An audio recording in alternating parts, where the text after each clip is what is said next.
the day my mother died. I thought my stepfather David would grieve forever. At her funeral, he cried harder than anyone. He promised to honor her memory. But 3 weeks later, I watched him throw away her wedding dress and laugh with another woman in our kitchen. That's when I decided to keep the $20 million inheritance secret. If you are watching this, kindly subscribe and let me know where you are watching from. And I hope that you're safe wherever you are. My name is Emma Rodriguez. For 16 years, I believed David Martinez was the most loving stepfather any girl could ask for. He married my mother when I was only 3 years old, after my biological father abandoned us. David didn't just become my mother's husband, he became my dad in every way that mattered. Our house in suburban Phoenix was filled with laughter. Mom worked as a nurse at the Children's Hospital. David ran a successful auto repair shop. Every Sunday, we'd have pancake breakfasts where David would flip them too high, making Mom and me giggle as they stuck to the ceiling. He taught me to change oil, throw a perfect spiral, and stand up to bullies at school. When I turned 13, my mother Sophia was diagnosed with ovarian cancer. The vibrant woman who danced salsa in our kitchen became frail and tired. David never left her side. He closed his shop early every day to drive her to chemotherapy. He held her hair when she was sick. He whispered sweet Spanish words when she couldn't sleep. Mija, Mom would tell me, David is proof that real love exists. Blood doesn't make family, love does. For 3 years, we fought the cancer together. David sold his vintage Mustang to pay for experimental treatments insurance wouldn't cover. He converted our garage into a meditation room where Mom could find peace. He never complained, never showed frustration, never made us feel like burdens. The night before Mom died, she pulled me close. Her voice was barely a whisper. Emma, there's something important you need to know. I've been saving money since before David and I married. There's a trust fund, $20 million. It's all yours when I'm gone. I stared at her, confused. 20 million? How? Your grandmother left me money when you were a baby. I invested it carefully. David doesn't know. Promise me you'll be smart about it. Wait until you're ready. She squeezed my hand weakly. Promise me. I promise, Mom. She died 12 hours later. At the funeral, David sobbed like a broken man. He gave a speech about how Sophia was his soulmate, his reason for living. Everyone said he was the model of devotion. I believed them. I believed him. 3 days after the funeral, we sat in the lawyer's office for the will reading. David inherited the house, Mom's car, and her small savings account. Everything seemed normal, expected. Then the lawyer, Mrs. Chen, turned to me. Emma, your mother left specific instructions for you. There's a private trust that requires a separate meeting. David looked surprised, but smiled. Probably some jewelry or photos for you, sweetheart. But Mrs. Chen's expression was serious. She handed me a sealed envelope with my name written in Mom's handwriting. What was inside that envelope would change everything. I thought I knew about the man I called Dad. The next day, I met Mrs. Chen alone. She explained the trust fund details while I sat in shock. $20 million, investment accounts, property in 3 states. Mom had been incredibly wealthy, and I was now one of the richest teenagers in Arizona. Your mother was very specific, Mrs. Chen said. No one else can know about this until you turn 21, unless you choose to reveal it. She wanted you to have time to mature and observe people's true motives. I signed the paperwork in a daze. Mrs. Chen handed me a credit card, connected to a modest allowance account. This gives you access to $50,000 per year for necessities. The rest stays protected. I drove home thinking about Mom's words. Why had she kept this secret from David? They'd been married 13 years. Didn't she trust him? I got my answer that very night. David was in Mom's bedroom, packing her clothes into garbage bags. Not donate bags, trash bags. David, what are you doing? He didn't look up. It's time to move on, Emma. Keeping her stuff around isn't healthy. I watched him stuff Mom's favorite sweater, the one with tiny flowers, into a black bag. The sweater she wore every Christmas morning. But shouldn't we keep some things? For memories? Memories are in here. He tapped his chest. Not in old clothes. Something in his voice was different. colder. Over the next week, David transformed. The loving stepfather who'd been my rock disappeared. He stopped making pancakes. He ate dinner in front of the TV instead of at our family table. When I asked about homework help, he grunted and waved me away. "You're 16, Emma. Figure it out yourself." The man who'd taught me to drive, who'd scared away my first boyfriend, who'd promised Mom he'd always protect me, was gone. In his place was a stranger who barely acknowledged my existence. 2 weeks after Mom's funeral, I found David in the garage, looking through boxes of Mom's papers. He was searching for something specific, his movements quick and nervous. "Looking for anything important?" I asked. He jerked up, startled. "Just organizing. Your mom kept everything, old bills, receipts." But I saw what he was really doing. He was looking for bank statements, investment papers, anything that might reveal money he didn't know about. That night, I heard him on the phone with someone. "I don't understand it, Rico." Sophia was a nurse. I ran a garage. Where could she have hidden money? There has to be something. My blood ran cold. Hidden money. Was he suspicious about the inheritance? I crept closer to his door. Check if she had any other bank accounts. Safety deposit boxes. Something. A woman doesn't just live comfortably on a nurse's salary and my garage income without some other source. He was investigating Mom's finances, looking for money he thought should be his. That's when I realized Mom had been right to keep the inheritance secret. David wasn't grieving his beloved wife. He was angry that his meal ticket was gone, and he was hunting for more. I made a decision that night. I would watch and wait. I would see exactly who David Martinez really was when he thought no one. Have you ever watched someone you trusted completely betray everything you held sacred? Because that's exactly what I was about to witness. 6 weeks after Mom's funeral, David brought a woman home. Her name was Jessica Santos, and she was everything my mother wasn't. Loud where Mom was gentle, flashy where Mom was elegant, young where Mom was wise. "Emma, this is Jessica," David said casually, as if introducing his dead wife's replacement was perfectly normal. "She's going to be spending time here." Jessica smiled with too many teeth. "Hi there, sweetie. Your daddy's told me so much about you." Daddy? Mom was barely cold in the ground, and this woman was calling him daddy. "David's not my biological father," I said quietly. Jessica's smile faltered. "Oh well, family's family, right? Wrong. Family was what Mom, David, and I had built over 13 years. This was something else entirely." Within a week, Jessica had moved into Mom's bedroom. She redecorated immediately, replacing Mom's soft pastels with bold reds and blacks.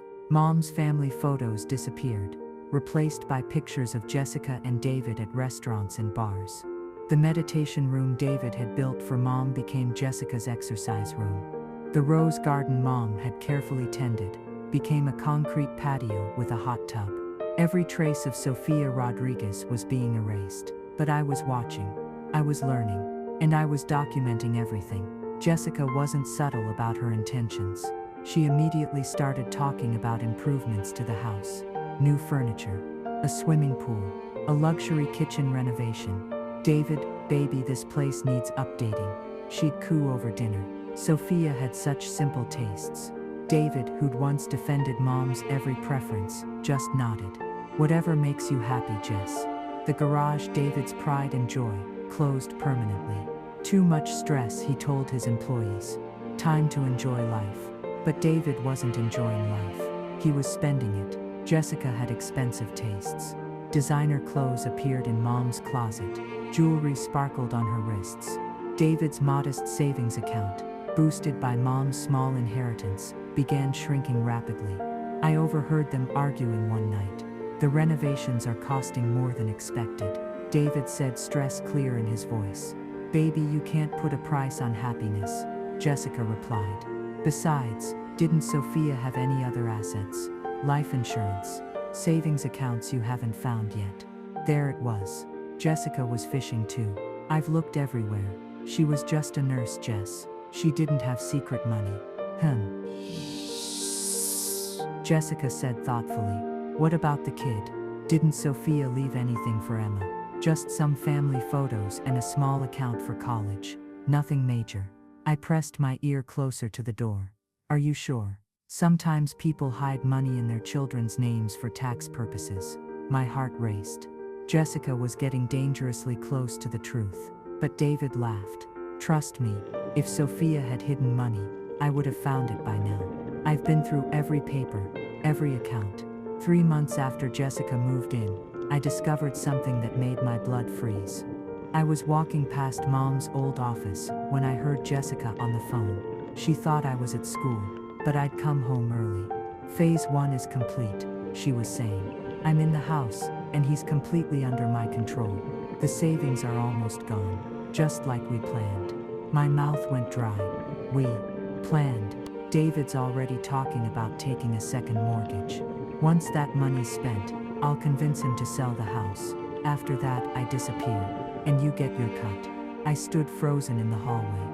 Jessica wasn't just a gold digger, she was running a con. And David, the man I'd once called Dad, was the mark. But here's what Jessica didn't know.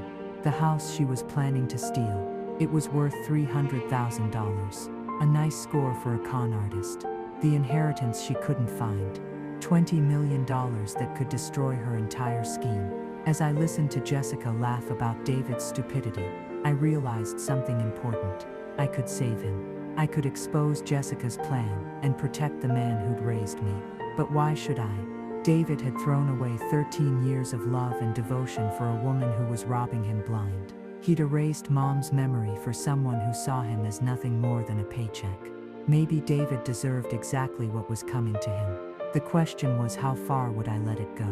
Over the next few weeks, I became a detective in my own home. I followed Jessica's routine, listened to her phone calls, and tracked her movements. What I discovered was a masterclass in manipulation. Jessica had done this before, multiple times. She had a partner named Marcus who helped her research targets. They found recently widowed men with assets and children old enough to not need constant attention. Jessica would swoop in during the grieving period, when men were most vulnerable. Their method was surgical. Jessica would move fast to establish control, then systematically drain the target's resources, while appearing loving and supportive. When the money ran out, she'd create a crisis that forced the sale of major assets, then disappear with her share. David was just her latest victim. I found records of her previous cons hidden in her car. Robert Chen in Seattle, $180,000. Michael O'Brien in Denver, $95,000. James Park in Portland, $340,000. The amounts were getting bigger. But a bigger part of me stayed angry. David had chosen this. He'd chosen Jessica over Mom's memory, over our family, over me. The night David signed papers for a second mortgage, I made a decision. I wouldn't save him. I would let Jessica's plan play out exactly as she intended. But I would be ready for what came next. Because Jessica and Marcus had made one critical error in their research. They'd assumed Emma Rodriguez was just a grieving teenager with a small college fund. They had no idea that Emma Rodriguez was about to become one of the wealthiest young women in America. And they definitely didn't know that Emma Rodriguez was planning her own kind of justice. I opened my laptop and began researching Jessica's previous victims. If I was going to let David fall, I was going to make sure Jessica faced consequences for everyone she'd hurt. The hunter was about to become the hunted. But first, I had to watch the man who raised me lose everything he'd worked for his entire life. Some lessons can only be learned the hard way. What would you do if you had the power to save someone who destroyed everything you loved? Because that's the choice I faced every single day as David's world collapsed around him. 8 months after Jessica moved in, David was broke. The house payments were 3 months behind. His credit cards were maxed out. The second mortgage money had vanished into Jessica's endless emergency expenses. David looked like a ghost. His hair had gone completely gray. He'd lost 30 pounds. The confident man who'd once run a successful business now jumped every time the phone rang, terrified it was another creditor. But Jessica was thriving. Her wardrobe had tripled. She drove a brand new BMW. She took weekly spa trips with her girlfriends. Trips that I knew were actually meetings with Marcus to plan their exit strategy. The foreclosure notice arrived on a Tuesday. David found it when he came home from job hunting. He'd been trying to find work for weeks, but who wants to hire a broken-down mechanic with no recent experience? I watched him read the notice, his hands shaking. 3 months to bring the mortgage current, or lose the house. Jess, he called. We need to talk. Jessica appeared from the bedroom, perfectly made up as always. What's wrong, baby? David held up the notice. We're losing the house. Jessica's face fell, but I caught something in her eyes. Relief. This was what she'd been waiting for. Oh no, she gasped, rushing to hug him. David, I'm so sorry. This is all my fault. I should have been more careful with money. It's not your fault, David said, though we both knew it absolutely was. I don't know what to do. This was Sophia's house, Emma's home. For a moment I thought Jessica might show actual remorse. Instead, she tilted her head thoughtfully. You know what, baby? Maybe this is a sign. A chance for a fresh start. We could sell the house, pay off the debts, and move somewhere new. Just you and me. David stared at her. What about Emma? Emma's almost 17. She'll be going to college soon anyway. Kids are resilient. Kids are resilient. As if losing my mother and my home was just another bump in the road. That night, I heard Jessica on the phone with Marcus. 2 more months max. Once we sell the house and split the money, I'm done here. David's becoming too needy, and the kid gives me the creeps. The kid gives me the creeps. After everything I'd lost, I was now just a creepy obstacle to Jessica's payday. But I wasn't just watching anymore. I was preparing. I'd used my trust fund allowance to hire a private investigator named Carmen Rodriguez. No relation, but she was everything I needed. Smart, discreet, and absolutely ruthless when it came to exposing criminals. Carmen had tracked down 3 of Jessica's previous victims. Robert, Michael, and James were all willing to testify about Jessica's cons. We had bank records, phone records, and testimony that could put Jessica and Marcus in prison for years. But I wasn't ready to spring the trap yet. I wanted David to lose everything first. I wanted him to feel every ounce of pain that came from choosing greed over love, betrayal over loyalty. The house went up for sale in November. David cried when the realtor hammered the sign into Mom's rose garden. The same spot where Mom had taught me about plants and patience and growing beautiful things from small seeds. Jessica stood beside him, rubbing his back and making sympathetic noises. But I saw her texting Marcus behind David's back. House listed, should close by Christmas. Time to start planning the exit. 3 families toured the house. Each time, I watched David explain apologetically why they were selling. Financial difficulties, he'd mumble. Life changes. Jessica would smile sadly and add, sometimes you have to let go of the past to embrace the future. The house sold in 3 weeks. A young couple with twin toddlers bought it for $280,000 cash. They planned to restore Mom's rose garden. The closing was scheduled for December 15th. Jessica and Marcus would walk away with over $200,000 after paying off the mortgages. David would have nothing. And that's when I planned to destroy Jessica Santos once and for all. But first, I had to make sure David learned exactly what betrayal felt like. The night before the house closing, Jessica disappeared. David woke up to find her side of the bed empty, her clothes gone, her BMW missing from the driveway. She'd left behind a note written in her bubbly handwriting. David, I'm sorry, but I can't do this anymore. The stress is too much. I need space to figure things out.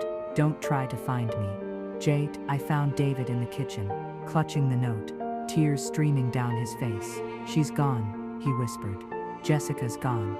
I sat across from him, feeling nothing. No sympathy, no sadness, just cold satisfaction. Maybe she'll come back, I said, though we both knew she wouldn't. David shook his head. She took everything. Emma, the car was in both our names. The checking account is empty. I don't even have money for a hotel after we lose the house tomorrow. The closing proceeded on schedule.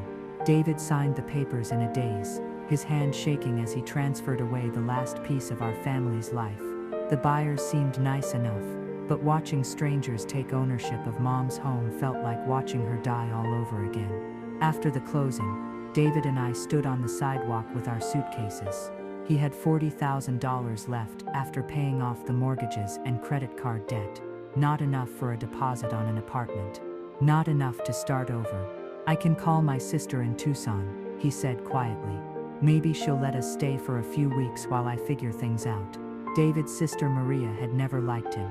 She'd tolerated him for Mom's sake, but she'd made it clear that her tiny guest room wasn't available for long-term visits. We drove to Tucson in David's old work truck, the only vehicle Jessica hadn't managed to take. The 2-hour drive was silent, except for David's occasional sniffles.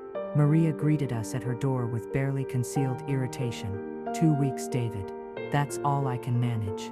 Those 2 weeks were torture. David spent every day job hunting while I pretended to look for apartments we could afford on his non-existent income. Maria made passive-aggressive comments about people who couldn't manage their money and men who got taken advantage of by pretty young things. On the 13th night, David knocked on my door. Emma, can we talk? I found him sitting on Maria's couch, looking older than his 45 years. His clothes hung loose. His eyes were hollow. I know this isn't fair to you, he began. Losing your mom, then your home, then having to live like this. You deserve better. I waited. I've been thinking about your college fund. The account your mom left you. Maybe we could use some of it to get an apartment, just until I get back on my feet. There it was. David wanted my money. How much do you need? I asked. Just enough for first and last month's rent. Security deposit. Maybe $5,000. I'll pay you back as soon as I find work. $5,000. From a man who just lost $300,000 to a con artist. David, I said carefully. Are you sure there's no other way? His face crumpled. Emma, I've lost everything. The house, the business, my savings. Jessica took it all. I don't know what else to do. For a moment I felt genuinely sorry for him. This broken man bore no resemblance to the confident stepfather who'd raised me. Jessica had destroyed him as completely as any natural disaster. But then I remembered Mom's wedding dress in the garbage bag. I remembered the rose garden becoming a concrete patio. I remembered David choosing Jessica over 13 years of love and devotion. I'll think about it, I told him. That night I called Carmen Rodriguez. It's time, I said. Are you ready to move against Jessica? I've been ready for weeks. The FBI is very interested in interstate fraud cases. Give me one more day. I want to have a conversation with David first. Emma, Carmen said carefully. Are you sure about this? Once we involve federal authorities, there's no going back. I thought about Mom dying in David's arms.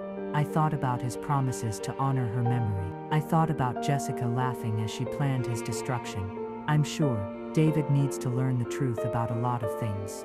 The next morning, I asked David to take a walk with me. We ended up at a small park near Maria's house, sitting on a bench under a mesquite tree. David, I said, before I give you any money, I need you to answer a question honestly.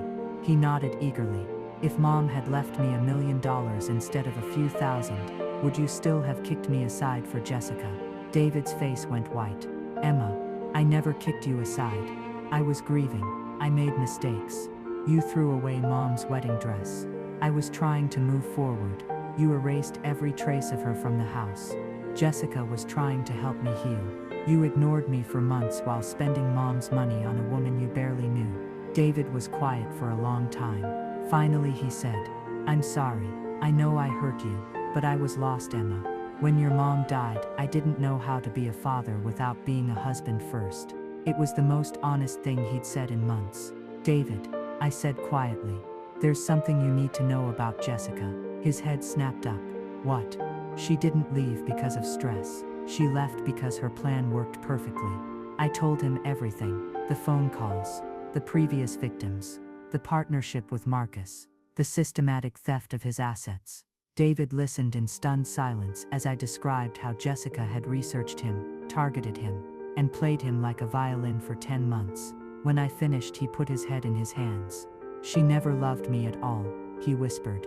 No, I said, she never did. We sat in silence for several minutes. Then David looked at me with something like his old self showing through. How did you know all this? Because I was watching. I was waiting to see what kind of man you really were when you thought no one was looking. David's face crumpled as the full weight of his choices hit him. And what did you see? He asked. I looked at this broken man who'd once been my hero, who'd raised me and loved me and promised to always protect me, who'd thrown it all away for a woman who saw him as nothing more than a payday. I saw a man who forgot what family really means, I said. Then I stood up and walked away, leaving David alone on the bench with the truth. When is revenge justice? And when does it become something darker? That's the question that haunted me as I prepared to reveal the final truth to David. The FBI arrested Jessica and Marcus 3 days later. Carmen Rodriguez had built an airtight case against them, and the federal authorities were eager to prosecute what had become a multi-state fraud operation. Jessica's face was all over the local news.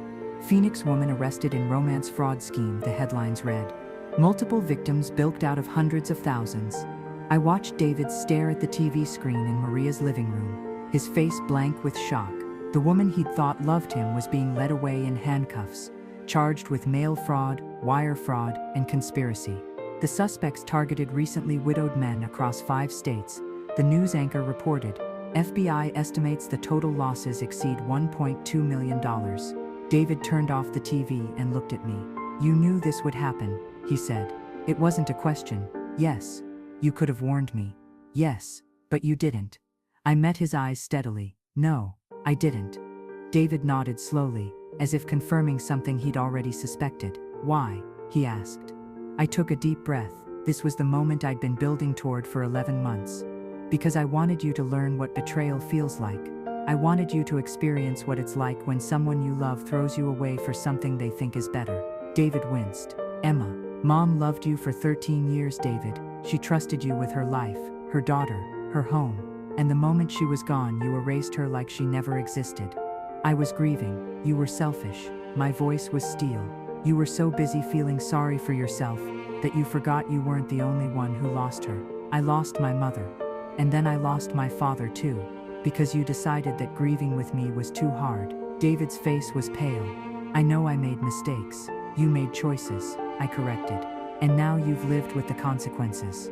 We stared at each other across Maria's cramped living room. Outside, the Arizona sun beat down mercilessly, but inside the air felt frozen. What happens now? David asked quietly. I reached into my backpack and pulled out a manila envelope, the same kind Mrs. Chen had given me almost a year ago. Now you learn the truth about a lot of things. I handed him the envelope. He opened it with trembling hands. Inside were copies of the trust fund documents, bank statements showing $20.3 million in assets, investment portfolios spanning 3 states, property deeds in California and Nevada. David's hands shook as he read. When he looked up, his face was white. $20 million, he whispered. $20 million that Mom left to me. $20 million that I've had access to for almost a year. $20 million that could have saved your house, your credit, your entire life. David stared at the papers, then at me. You had this money the whole time, every single day, while you were mortgaging the house, while you were maxing out credit cards, while you were begging Jessica for more time to find money that didn't exist. You could have saved everything. Yes, but you didn't. No. David set the papers down carefully, as if they might explode. Why? He asked again. But this time his voice was different, smaller. Because Mom knew you better than you knew yourself. She left me this money because she understood that people show their true nature when they think no one is watching. I stood up and walked to the window, looking out at Maria's small, neat yard. She knew that if you thought I was just a grieving teenager with a college fund, you'd eventually show me exactly who you really were. And you did. David was quiet for a long time. When he finally spoke, his voice was barely a whisper. She was testing me through you. No, I said, turning back to him. She was protecting me from you. The words hung in the air like a physical blow. David doubled over as if I'd punched him in the stomach. Emma, please. I know I failed you. I know I failed her memory, but I raised you. I loved you. That has to count for something. For a moment my resolve wavered. This broken man sitting in his sister's living room had taught me to ride a bike. He'd scared away bullies. He'd held me when I cried. But then I remembered the garbage bags full of Mom's clothes, the concrete patio where her roses used to grow, the way he'd ignored me while Jessica redecorated our lives. It did count, I said quietly. That's why this hurts so much. David looked up at me with desperate eyes. What can I do? How can I fix this? I picked up my backpack and walked toward the door. You can't, I said. Some things, once broken, can't be repaired. I paused at the doorway and looked back at him one last time. Mom's money came with instructions, David. She wanted me to use it to build a life that honored the people who truly loved me. You're not one of those people anymore. I left him sitting there with the papers scattered around him, finally understanding the full scope of what he'd lost. Not just money, not just a house, a daughter who'd once called him dad. 6 months later, I stood in the lobby of the Sofia Rodriguez Memorial Children's Hospital wing, watching as workers installed the bronze plaque that would honor my mother's memory forever. I'd used $5 million of the trust fund to endow the pediatric oncology unit where Mom had once worked. Children fighting cancer would receive treatment in rooms filled with light and hope, instead of the cold, sterile environment where Mom had spent her final months. The rest of the money was carefully invested, providing scholarships for nursing students and funding research into childhood cancer treatments. Mom's legacy would live on in every life saved, every family kept together, every child who got to grow up because of research her money made possible. David wasn't at the dedication ceremony. He'd left Tucson 3 months earlier, driving his old work truck toward a future I knew nothing about. Maria told me he'd found work at a garage in New Mexico, fixing other people's broken things while trying to fix himself. I didn't know if he'd ever succeed. I didn't know if I cared. Jessica Santos was sentenced to 8 years in federal prison. Marcus got 12. The FBI recovered about 40% of their stolen money, which was returned to victims. David got back $18,000, enough for a security deposit on a small apartment and a chance to start over.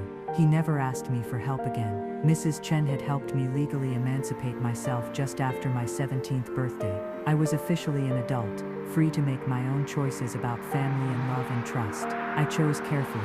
Carmen Rodriguez became my legal guardian, and eventually something like an older sister. She'd seen enough betrayal in her work as a private investigator to understand why trust was precious and rare. I finished high school early and enrolled at Arizona State University, majoring in business and nonprofit management. I wanted to understand money not for power, but for purpose. On Mom's birthday, I visited her grave with fresh roses from the garden I'd planted at my new apartment. The same varieties she'd grown at our old house before Jessica turned them into concrete. I kept my promise. Mom, I said, placing the flowers on her headstone. I waited until I was ready. I used the money to honor the people who truly loved me. The wind rustled through the cemetery trees, carrying the scent of desert flowers and new beginnings. David had taught me many things over the years: how to change oil, how to throw a spiral, how to stand up to bullies. But the most important lesson came at the end: that love without loyalty is just manipulation, and family is something you choose, not something you inherit. I'd chosen to honor my mother's memory. I'd chosen to help children who were fighting battles she'd lost. I'd chosen to build a life worthy of the love she'd given me. As for David Martinez, he'd chosen differently, and choices, as I'd learned, have consequences. Standing in that peaceful cemetery, surrounded by the evidence of real love and loss, I felt something I hadn't experienced since the night Mom died: complete peace. Justice isn't always about punishment. Sometimes it's about building something beautiful from the wreckage left behind. Sometimes it's about proving that love, real love, never dies. It just changes form and continues growing, like roses that bloom year after year, no matter how many times they're cut down. And sometimes justice is simply about becoming the person your mother always knew you could be. If this story moved you, please hit that like button and share it with someone who needs to hear it. And don't forget to subscribe for more stories of justice, family, and the choices that define us all.